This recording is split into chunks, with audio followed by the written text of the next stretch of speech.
Ya estamos en modo país con el primer entrevistado de la mañana y en este caso vamos a hablar de elecciones en Estados Unidos. Lo comentábamos recién cuando dábamos avances de noticias. Está avanzando ya la elección, si bien el 5 de noviembre es el día en particular en donde se van a llevar adelante el cierre de comicios de alguna manera para tener los resultados que están muy ajustados. Tenemos con nosotros a John Moore, analista internacional. Buenos días, bienvenido a Modo País. Muchas gracias por la invitación. Bienvenido. John, para que todos nos pongamos un poquito, ¿no?, en la misma página, contanos cuál es el proceso que se está cumpliendo hoy y en qué situación está a grandes rasgos para después profundizar. Estamos en un escenario muy parejo y la pauta es que en la medida que nos vamos acercando a las fechas de elecciones, esa situación se va a ir afirmando cada vez más, ¿no? Estamos hablando de diferencias por debajo de un punto, ¿no? O sea, la diferencia es minúscula. Y estamos viendo además que en los estados, esos estados que se llaman los flip states, los estados que tienen la posibilidad de dar vuelta a un resultado, como por ejemplo Pensilvania, Michigan, Wisconsin, ahí la situación es realmente muy pareja. O sea, en el caso de, por ejemplo, Michigan y Wisconsin, las últimas encuestas, las más recientes, las que se publicaron en dos de los principales sitios de encuestas de Estados Unidos, dan una ventaja minúscula a favor de Kamala Harris.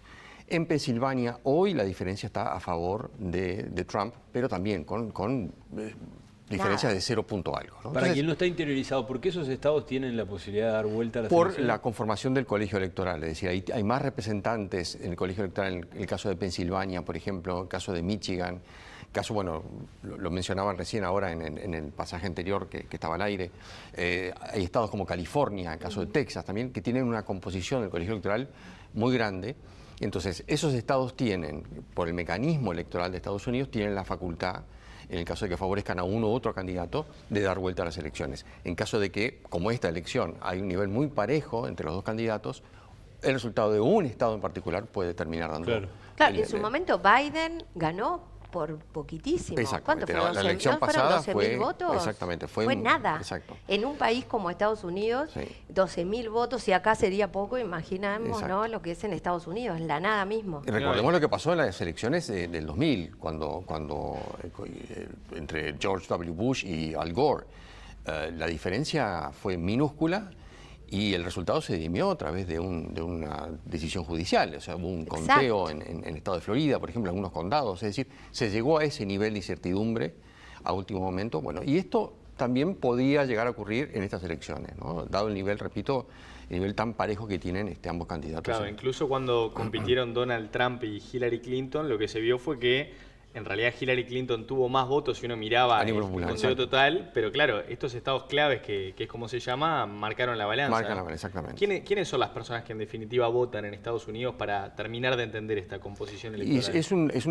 el problema de Estados Unidos, bueno, el mecanismo, el sistema electoral de Estados Unidos no es de una democracia directa en el sentido de que uno va a votar a un candidato y lo que se contabiliza en materia de votos va directamente al cálculo final para ese candidato, ¿no? Es como ocurre acá, por ejemplo, en Uruguay.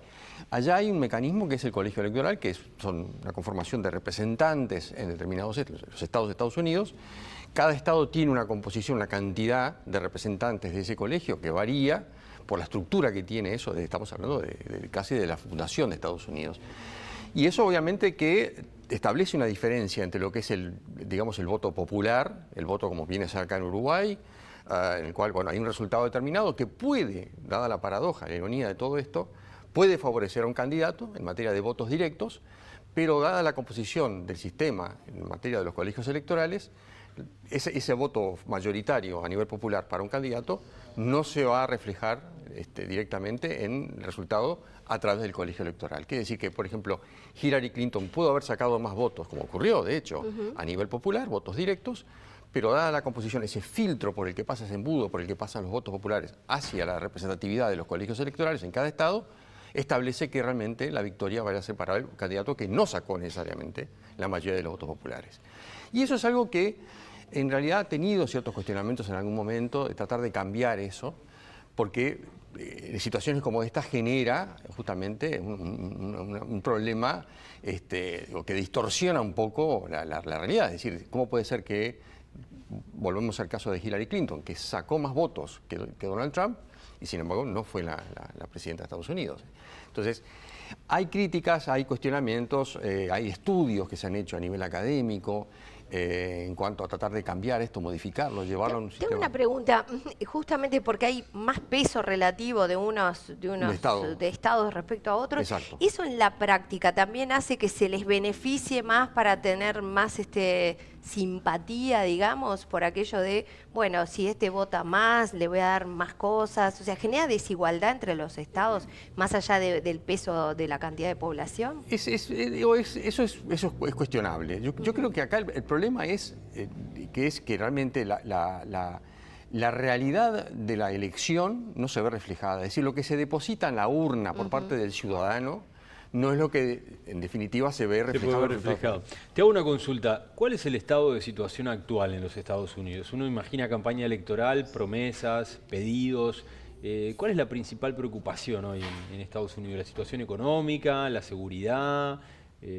Si uno atiende a los discursos, y un poco las proclamas, y vamos al caso de Trump, por ejemplo, su caballo de batalla ha sido la inmigración.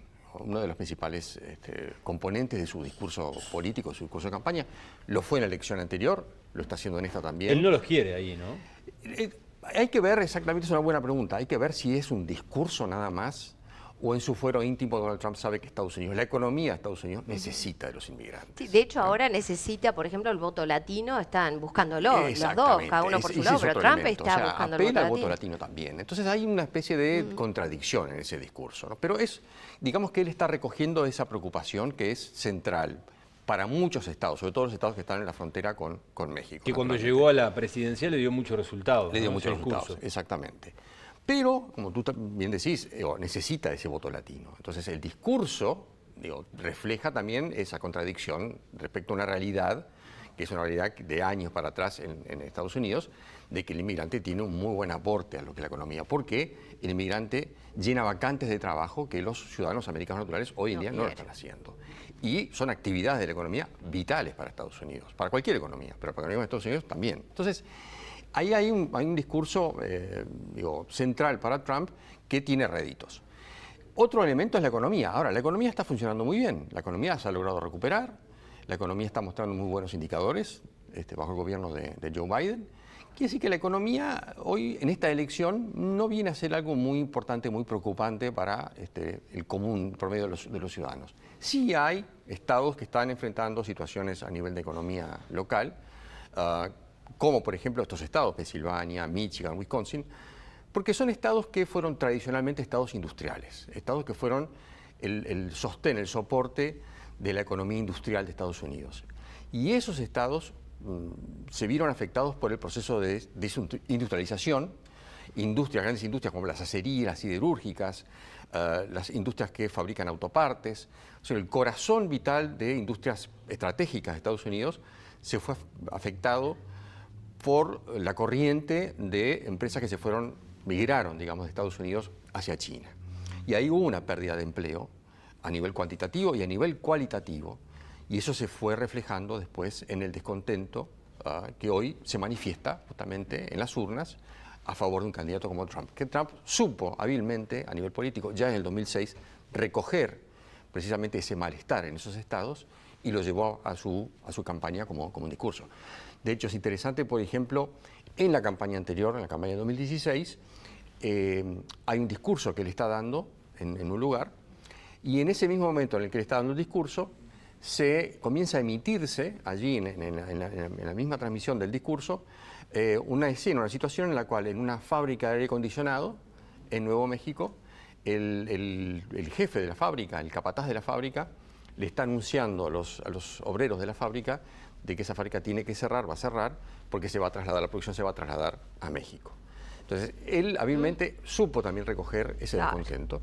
Y bueno, ese descontento se mantiene hasta el día de hoy. Entonces, eso es lo que lo hace fuerte, o lo ha hecho fuerte hasta ahora en esos estados que son vitales para cualquiera de los candidatos. Bueno, ahora veía, por ejemplo, que Kamala Harris va a dar un discurso en Texas, que es uno de los bastiones de los republicanos del partido de Trump justamente, y se va a enfocar en el aborto, que es un tema que no necesariamente tiene consenso en todos los estados de Estados Unidos.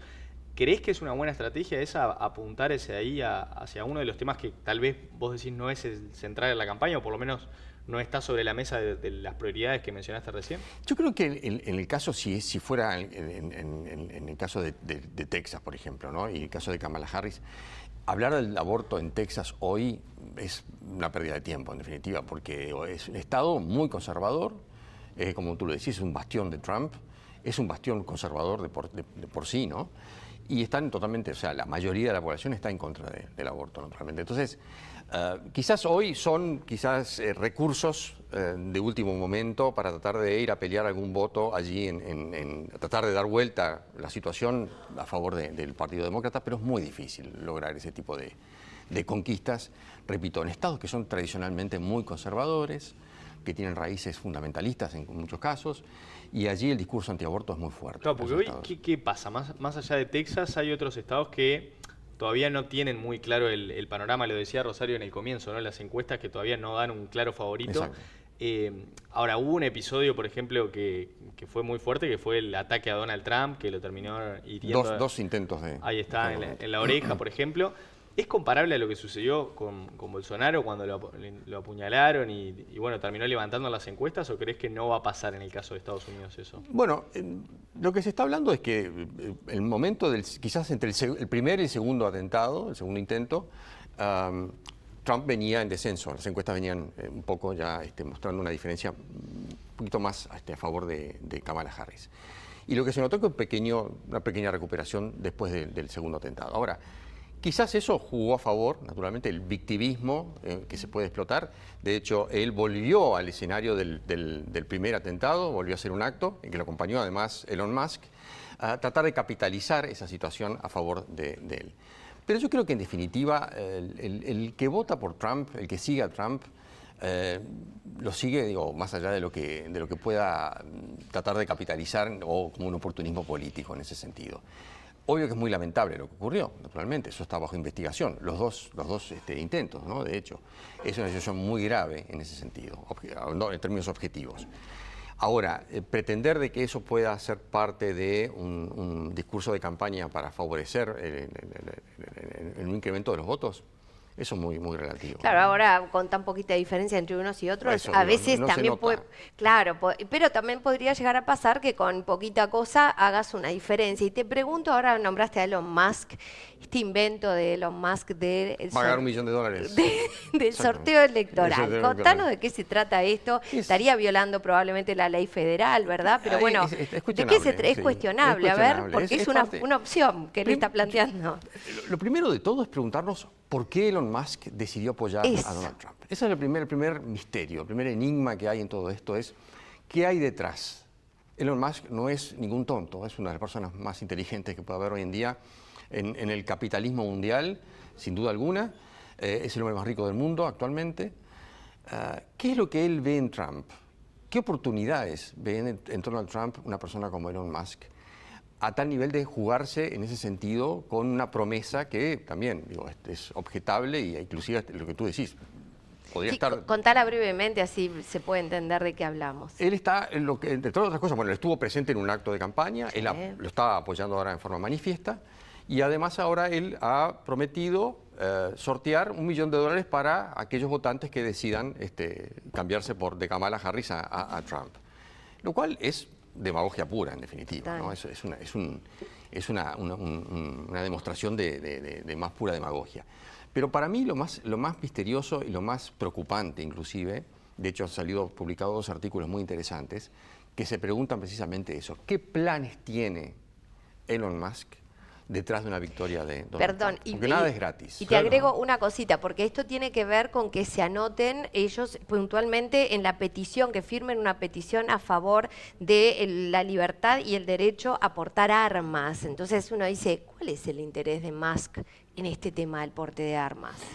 Elon Musk hace unos días dio un discurso que está en YouTube hablando sobre la situación de Venezuela, hablando de Maduro. Han corrido rumores de que Elon Musk está financiando una operación para tratar de derrocar a Maduro, sacarlo del poder, inclusive hasta de detenerlo, ¿no? En conjunto con un grupo de mercenarios liderado, no me acuerdo el nombre de la persona exactamente. Y él habla en ese discurso y él, entre otras cosas, dice que una de las peores situaciones que están afectando a los venezolanos es que le sacaron a los venezolanos, a la ciudadanía venezolana, le sacaron el derecho de defensa, la posibilidad de defenderse.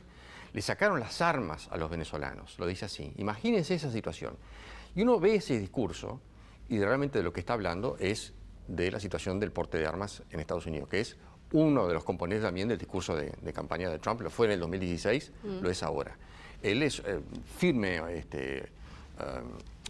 defensor de la causa de la Asociación Nacional del Rifle, de la National Rifle Association, que es la asociación que representa a los portadores de armas en Estados Unidos. Y nombrando a todas estas personas, lo conversábamos antes de que arrancábamos con el bloque, en las últimas horas se conoció que una asesora de Donald Trump comentó a una agencia de noticias, a EFE concretamente, que Donald Trump en su foro más íntimo, de alguna manera, elogiaba a Nicolás Maduro. Sí. De que resaltaba su liderazgo en Venezuela.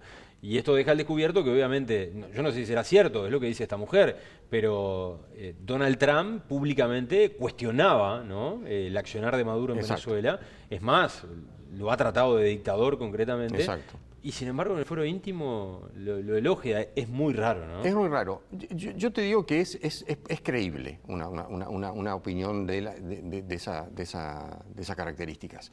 Se sabe muy bien, también se ha filtrado hace poco, una situación similar con Putin. Es decir, que él ha mantenido conversaciones con Putin off the record, fuera de los registros oficiales del gobierno americano, de la Casa Blanca. Y él, inclusive, en su fuero más íntimo, ha expresado una simpatía por Putin, hasta una admiración por Vladimir Putin. Y él ha dicho, y lo ha vuelto a decir ahora también, de que si él hubiera estado en el gobierno, Putin no hubiera invadido Ucrania, sin dar más razones por las cuales él estaba expresando eso.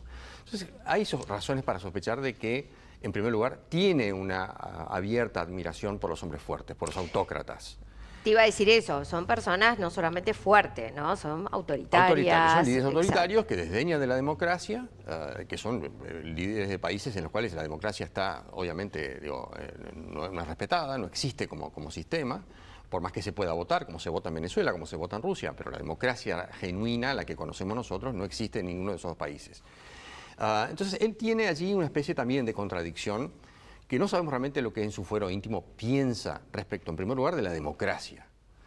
Y hay mucha preocupación entre los que fueron asesores de Donald Trump en su primer gobierno. O sea, eso ya es razón para estar muy preocupado, porque si la voz viene de esas personas que estuvieron vinculadas con él en el día a día en su primer gobierno, y también de gente que lo ha venido analizando su discurso, hay razones muy preocupantes para pensar si realmente, en la eventualidad del segundo gobierno de Donald Trump, si él va a respetar a la democracia de Estados Unidos y además, más preocupante aún, cuál va a ser su rol como líder de Estados Unidos a nivel internacional, con respecto a Vladimir Putin en una guerra contra Ucrania, con respecto a Xi Jinping en China, con respecto a la Unión Europea. Exactamente, a la Unión Europea, con respecto a los partidos de ultraderecha que están teniendo cada vez más fuerza en Europa. ¿Cuál va a ser la posición de...? No quiero dejar suelto aquello que decías, cuál es el interés de Elon Musk. Recordemos que tiene en su poder quizá uno de los bloques más importantes del mundo, que es X, y que hoy es prácticamente como decir, tiene más poder. Es un cabildo universal, mundial. Exactamente, es como, realmente es una de las potencias globales, es Internet hoy en día, y X. Y todo el poder que él tiene, mucho más allá de X, con la inteligencia artificial y demás, da un poquito de miedo, ¿no? Que está alineado a alguien que de alguna forma el autoritarismo está dentro de sus deseos. Exactamente. Y además recordemos que su propia empresa, la ex Twitter y ahora X, ha sido cuestionada por los gobiernos, por el gobierno de Estados Unidos, entre otros, por no aplicar políticas de control respecto a discursos de odio que se publican en esas redes, ¿no? Entonces, y es más, él inclusive hasta abiertamente favorecido ese tipo de opiniones. Qué peligro, ¿no? Es para preocuparse, por lo que tú decís, porque tiene un poder muy grande, tiene un poder económico muy grande, tiene un poder a nivel de plataformas de comunicación, de conectividad, y eso es expresión de ideas, es influencias muy grandes, masivas, y bueno, y está empezando a generar un espacio de poder político. Tremendo. Bueno, Joan, muchísimas gracias por estos minutos. Seguramente te volvamos a invitar en la recta final de la campaña y hacemos otro balance del estado de situación, capaz que con las encuestas un poco más claras. Esperemos. Bueno, muchas gracias.